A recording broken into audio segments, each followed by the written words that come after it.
কি রয়েছে এমন আজানের মধ্যে? যখন আজান হয় তখন শয়তান টিকতে পারে না। শয়তান কিন্তু একদম টিকতে পারে না। আজানের কি এরকম রয়েছে যে শয়তান পালায়?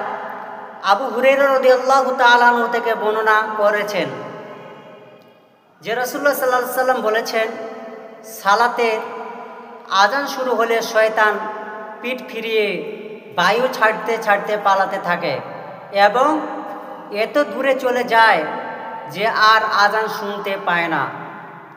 অতঃপর আজান শেষ হলে সে আবার ফিরে আসে, কিন্তু সে সময় তাকবীর দেওয়া হয়, তখন পুনরায় পিঠ ফিরে পালায়, কিন্তু তাকবীর শেষ হলে আবার ফিরে আসে এবং মানুষের মুসল্লি মনে সন্দেহ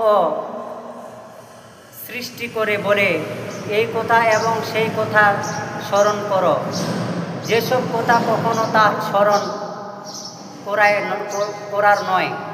অবশেষে সে মুসল্লি কত রাকাত পড়ল তা স্মরণ করতে পারে না। এরূপ অবস্থায় তোমরা কেউ যখন স্মরণ করতে পারবে না কত রাকাত পড়ছো, তখন বসে বসে দুটি সিজদা করবে। মুসলিম হাদিস, হাদিস নাম্বার 1295।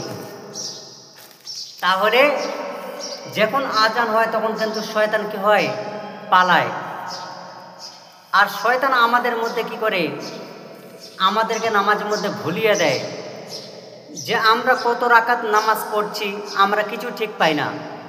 আর নামাজের সময় আমাদের এই কথা সেই কথা অমুক তমুক সব কিছু আমাদের মনে পড়ে। এটা হচ্ছে একটা শয়তানের ধোঁকা, শয়তানের চাল। আমাদের কি করতে হবে? নামাজের সময় সলাতের টাইমে আমাদের কি করতে হবে?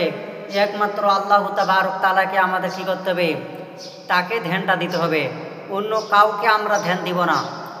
এবং শয়তান আমাদের মধ্যে যেন না আসতে পারে, না প্রবেশ করতে পারে, সেই জন্য আমাদের আল্লাহ তাবারক তাআলার উপর ধ্যান রাখতে হবে।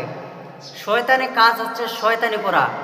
শুধু শয়তান মানুষকে নামাজ ভুলিয়ে দেবে। আপনি 1 রাকাত নামাজ পড়েছেন, আপনাকে বলা হবে আপনি 2 রাকাত পড়েছেন, তাশাহুদে বসে যাবেন, অথচ আপনি 1 রাকাত নামাজ পড়েছেন। 4 রাকাত পড়েছেন, 3 রাকাত পড়েছেন, আপনার মনে হবে আপনি 4 রাকাত জোরে নামাজ পড়েছেন। 3 রাকাত নামাজ পড়ার পর আপনার মনে হবে 4 রাকাত নামাজ পড়েছেন। এইভাবে আপনি করবেন, 3 রাকাতে বসে যাবেন। এই যে একটা ভুল পদ্ধতি,